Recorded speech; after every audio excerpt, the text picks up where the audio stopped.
ինչպես գիտեք, Երևան քաղաքում մարդատար ավտոմեքենաների շարունակական աճի եւ այլ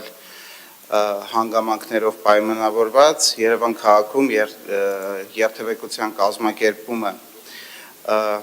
լուրջ մարտահրավեր է այսօր քաղաքային իշխանության համար եւ այդ մարտահրավերը եւ այդ ոլորտում առկա խնդիրները պատշաճ հասցեագրելու համար անհրաժեշտ է պատշաճ գործիքակազմ կոնկրետ մեր ժամանակաշրջանում այդպիսի գործիքակազմը կամ առնվազն դրա էական մասը թվային գործիքներն են եւ տեխնոլոգիաների ոլորտում գտնվող գործիքներն են, ինչով պայմանավորված առաջարկվում է Երևան քաղաքի ավականուն, որպեսզի ստեղծվի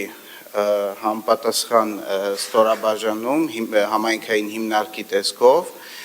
Երևանի երթևեկության կառավարման կենտրոն,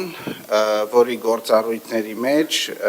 պետք է մտնի տարբեր միջոցառումների եւ պրոյեկտների իրականացումը կապված երթևեկության կազմակերպման եւ կառավարման հետ,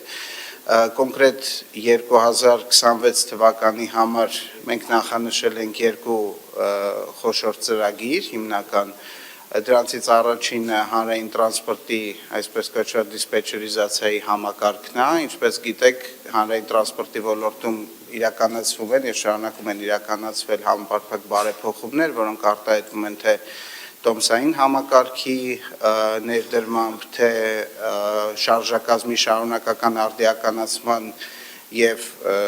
նոր շարժակազմի ցիկլի ապահովման ուղղված սակագների վերանայմամբ թե GPS համակարգով, թե տեսախցիկների տնտեսության համակարգով եւ այս ամբողջին նաեւ բնականաբար տրամաբանորեն պետք է գումարվի պատշաճ հոսքերի կազմակերպումը եւ գրաֆիկների կազմակերպումը, սա առաջի պրոյեկտն է, որը նախանշել ենք իրականացնել ամբողջությամբ 26 թվականի ընթացքում եւ երկրորդը ընդհանուր երթևեկության կառավարումը, բազմիցս խոսել ենք խելացի լուսացույցերի, հոսքերի համապարփակ հաշվարկի եւ այլ միջոցառումների անհրաժեշտության մասին, իհարկե այսօրվա փոփոխության հիմքում նույնպես ընկած են այդպիսի հաշվարկներ, բայց բնականաբար տեխնոլոգիական լուծումներին զուգընթաց այդ հաշվարկների ճշգրտությունը բարձրացնելու եւ այլ միջոցառումների իրականացմամբ անհրաժեշտության պայմանավորված նման հիմնարկի անհրաժեշտությունը ինձ թվում է արդեն վաղուց է հասունացել վերաբերյալ հանգամանքները հաշվի առնելով առաջարկվում է ավականուն հավանության արժանացնել այս որոշման նախագիծը։ Երեք նաև հարցը քննարկվել է համապատասխան հանձնաժողովում եւ ինչպես խոստացա ուղղակի քանի որ տեղում որոշակի հարցեր ճշգրիտ թվերով պատասխանները կամ փաստը չի կարող մոտավորապես ասել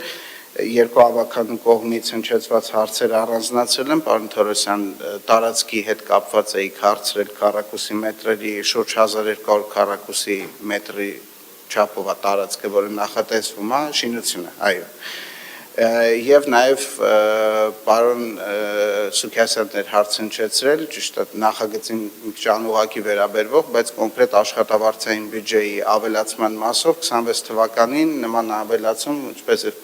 ես պարոն Հովհաննիսյանից ճշտեցի, նախատեսված չի, պարոն Սուքիասյան։ Թերևս այսքանը